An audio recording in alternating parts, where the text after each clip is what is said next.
A declaration by the representatives of the United States of America in General Congress assembled.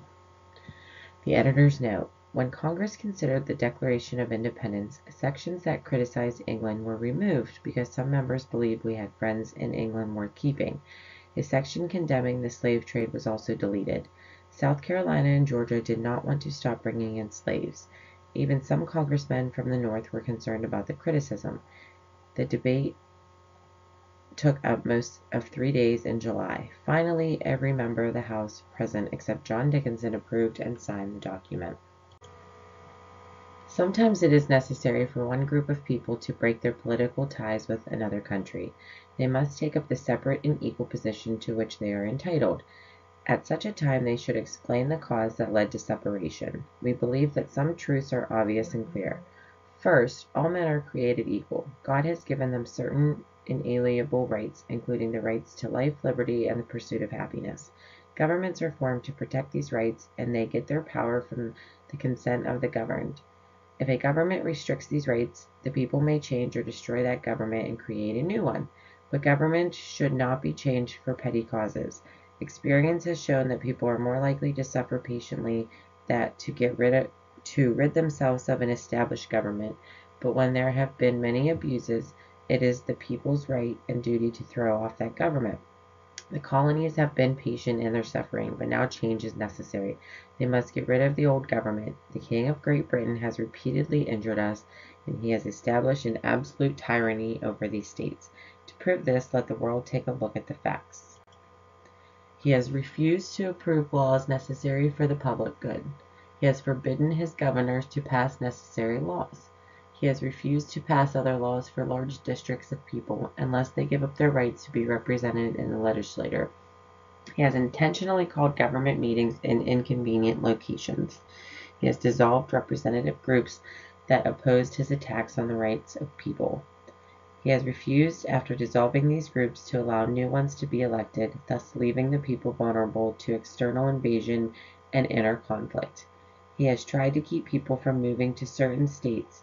He has opposed laws allowing foreigners to become citizens and made it difficult for them to get land.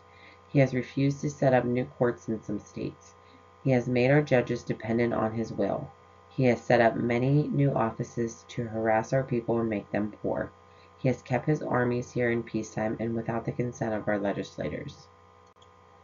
He has made military power separate from superior to civil power. He has put us under British Parliament rule and forced us to support large armies. He has cut off our trade with the rest of the world. He has imposed taxes on us without our consent. He has deprived us of trial by jury. In some cases, he has sent us away to be tried on invented charges. He has abolished the free system of English laws in a Canadian province nearby and has established an unfair government there. He has taken away our charters and abolished our most valuable laws. He has changed our basic forms of government and stopped our legislators from meeting. He has declared us beyond his protection and waged war against us. He has stolen from our ships, burnt our towns, and destroyed the lives of our people. He has brought foreign troops here to complete works of death and tyranny that are unworthy of the leader of a civilized nation. He has taken our citizens captive on the high seas. He has then forced them to bear arms against their country. He has tried to cause conflict among us and to get the Indians to attack us. We have asked for justice in the most humble terms. Our repeated requests have been answered by repeated injuries. A king who would do these things is cruel and unfit to rule a free people. We have not forgotten our British brothers. We have reminded them of the circumstances of our arrival and settlement here. We have appealed to their justice and nobility and to our common ties of family. We have asked for their help, but they have been deaf to the ears of justice. We must therefore consider them the way we consider our nations, as enemies in war and as friends in peace. Charters document that lists that guarantee rights of a group. We, therefore, the representatives of the United States of America, appealing to God, declare that these colonies are free and independent states. They no longer owe loyalty to the British Crown. All political connections between the colonies and Great Britain are dissolved. As free and independent states, they have the power to make war or peace, to form alliances. to establish trade, and to do all other acts and things that independent states do.